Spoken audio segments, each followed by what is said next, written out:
얼마나 많은 교육을 통해 우수한 학생들이 배출되었을까, 또 커리큘럼은 얼마나 탄탄해졌을까. 저희 학생 중에는 우리나라 최초로 블록체인을 기반으로 해서 디지털 자산 은행을 만든 친구가 있습니다. 현재는 규모가 직원도 100명이 넘게 있고 기업의 가치도 한 2천억 이상으로.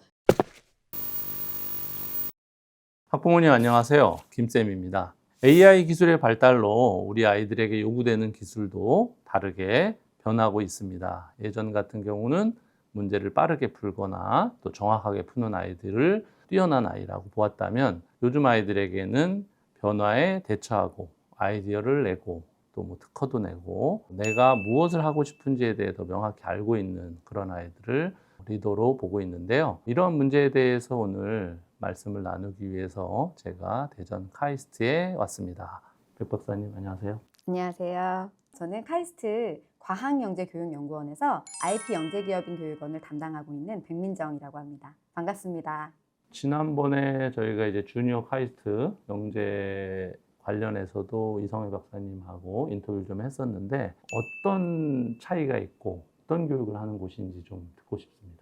IP 영재기업인 교육원이라고 하면 사실 다들 이름을 외우시는 분들이 없어요. 항상 틀리게 말씀을 많이 하시는데요. 조금 어렵다고 저도 생각을 합니다. 근데 왜 IP 영재기업인 교육원이냐라고 얘기를 하면 유래부터 제가 말씀을 좀 드려야 될 것 같아요. 처음에 저희가 교육원을 시작할 때 2009년도였어요. 2009년도에는 어떤 해인지 혹시 기억을 하실지 모르겠는데, 애플 하면 뭐가 기억나시나요? 아이폰. 네. 애플에서 아이폰 3GS를 출시한 때가 2009년도입니다. 그리고 구글에서 혁신적인 검색 엔진으로 산업의 어떤 구도를 바꾸고 있기도 했고요. 그런데 우리나라에는 왜 그런 애플이나 구글 같은 그런 기업이 없을까? 라는 고민에서 시작된 게 바로 IP 영재기업인 교육원입니다. 그래서 그런 혁신적인 인재를 키워서 고부가가치 산업을 이끌고 산업의 패러다임을 바꿀 수 있는 그런 혁신적인 인재를 키우기 위해서 만들어진 게 IP 영재기업인 교육원이라고 하는데요. 제가 김쌤을 조금 편안하게 해드리기 위해서 편한 명칭을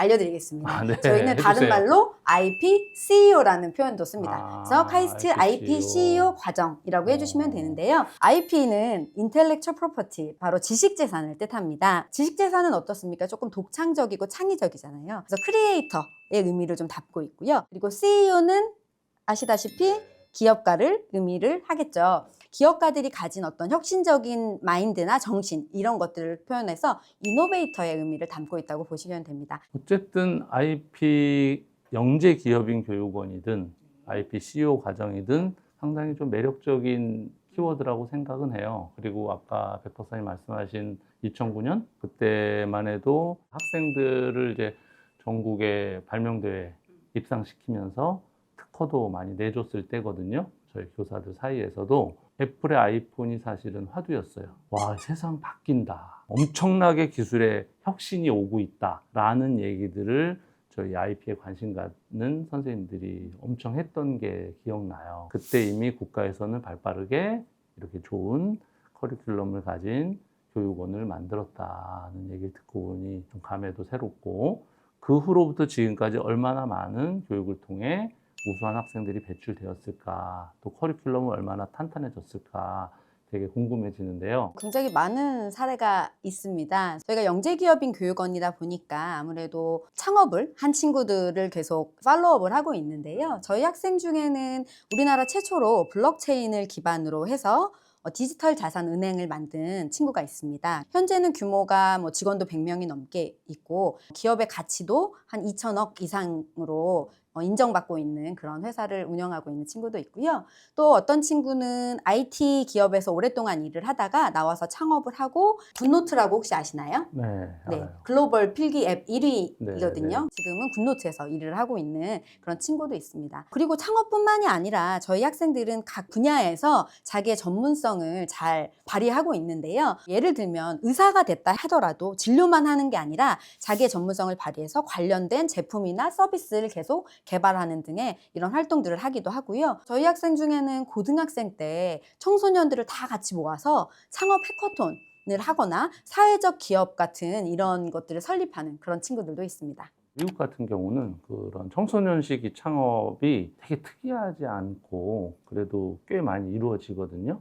국내에서는 청소년이 창업했다? 거의 신문에 나오죠. 예전 처음 시작했을 때 비해서 영재교육원을 통해 조금 더 많아졌는지 그런 건 좀 궁금하네요. 사실 처음에 저희가 이 교육원을 시작했을 때가 2009년도 아닙니까? 그때만 해도 창업에 대한 이미지가 굉장히 안 좋을 때였어요. 벤처 붐이 꺼진 이후에 되게 어려운 시절이었고, 그러다 보니까 집안에 꼭 사업을 하다가 망하신 보증을 분? 잘못 쓴 뭐 삼촌이나 아버지가 꼭 계시던 시절이에요. 그래서 굉장히 항의를 많이 받았습니다. 학부모님들한테. 왜 청소년들한테 이런 교육을 하느냐, 집 말아먹으라는 거냐, 이런 오해도 굉장히 많이 받았는데요. 고등학교 시절에 창업을 했던 친구들이 학교나 이제 이런 환경 때문에 어려움이 많은 거는 사실입니다. 저희 친구 중에 어떤 친구는 고등학생 때 창업을 해서 굉장히 잘 됐어요. 엑셀러레이터에서 투자도 받고 롯데월드랑 합작도 하고 이 정도로 좋았는데, 학교에서 반대가 심해서 기숙사 학교였는데 밤에 몰래 화장실에서 사업계획서를 쓰기도 하고 이런 친구들도 있었습니다. 그리고 지금도 사실은 아직까지는 청소년이 창업하기에는 좀 어려운 환경인 건 맞는 것 같아요. 왜냐하면 청소년이다 보니까 개인이 뭐 통장이라든지 뭐 보증이라든지 이런 것들을 할 수가 없어서 부모님의 도움이 반드시 필요한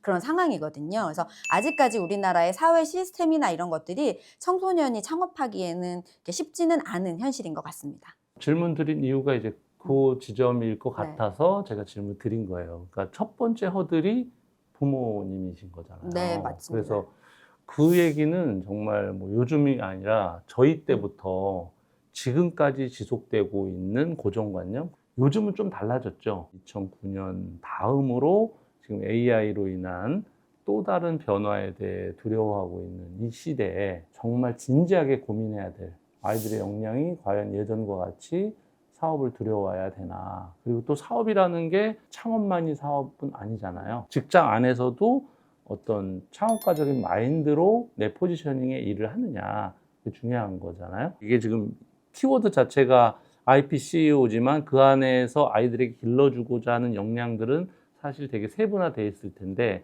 어떤 굵직한 역량들을 키워주는 영재원인지 좀 궁금합니다.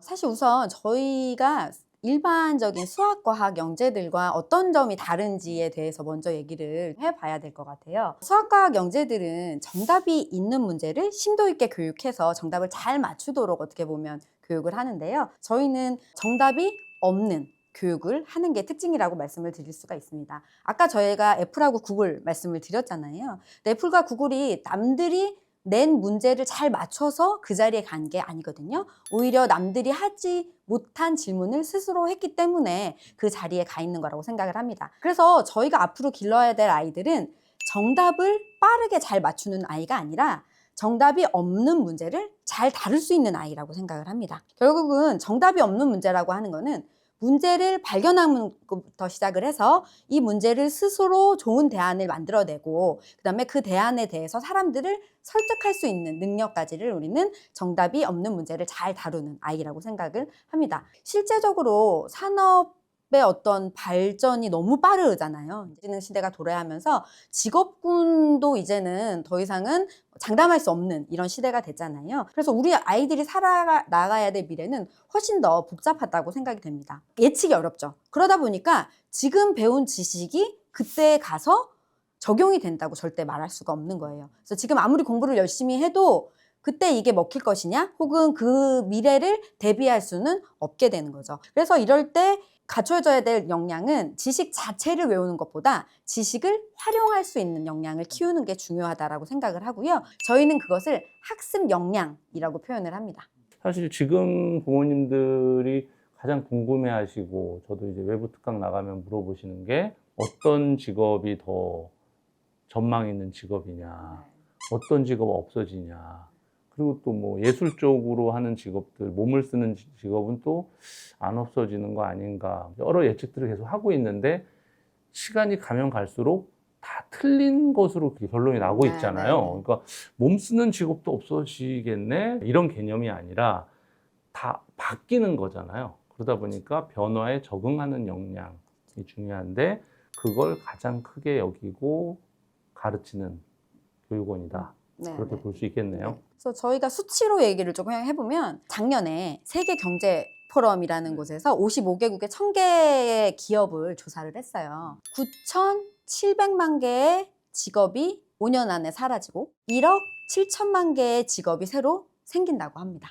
그러면 그럼 더 생기는 직업이 많으니까 뭐 괜찮은 거 아니야? 라고 생각할 수 있잖아요. 그렇죠. 근데 더 중요한 건 그 다음 숫자인데 지금 우리가 배우는 스킬, 기술들 그리고 뭐 지식들의 39%가 5년 안에 다 필요 없어진다라는 거예요. AI 기술 때문에. 그러면 결국 무슨 얘기냐면 1억 7천만 개의 그 직업은 우리가 지금 이름조차 알지 못하는 직업이라는 거예요. 그러면 도대체 이거를 어떻게 대비할 것이냐라는 게 되게 큰 문제가 되겠죠. 저도 이제 AI 관련해서 학부모님들 강의할 때 사례 드는 거 2가지가 있는데 첫째가 이제 주산. 제가 주산을 비하하는 건 아니에요. 지금도 주산 교육을 저는 인지 발달 쪽으로는 권장하거든요. 그러니까 이게 주산으로 직업을 갖겠다는 거랑 주산을 통해 인지 메커니즘의 활성화를 돕는 거는 다르잖아요. 그렇죠? 백 박사님 말씀하신 것처럼 우리가 명확히 예측은 못하지만 지금은 중요하다고 여기는 어떤 인간의 스킬이 되게 약화되거나 그럴 확률이 있는 거죠. 그리고 이제 변화에 적응하는 능력이 또 중요한 능력이 되는 것 같아요. 지금은 사실은 창업에 대한 지원이나 이런 게 굉장히 많은 시대이거든요. 왜냐하면 기술의 발전으로 인해서 창업 비용이 상당히 낮아진 이 상황에서 어학연수를 갈 비용이면 충분히 창업을 하고도 남거든요. 대기업의 인사팀에 물어보면 어떤 사람을 뽑을래? 어학연수 갔다 온 애 뽑을래? 창업을 했다가 실패한 친구를 뽑을래?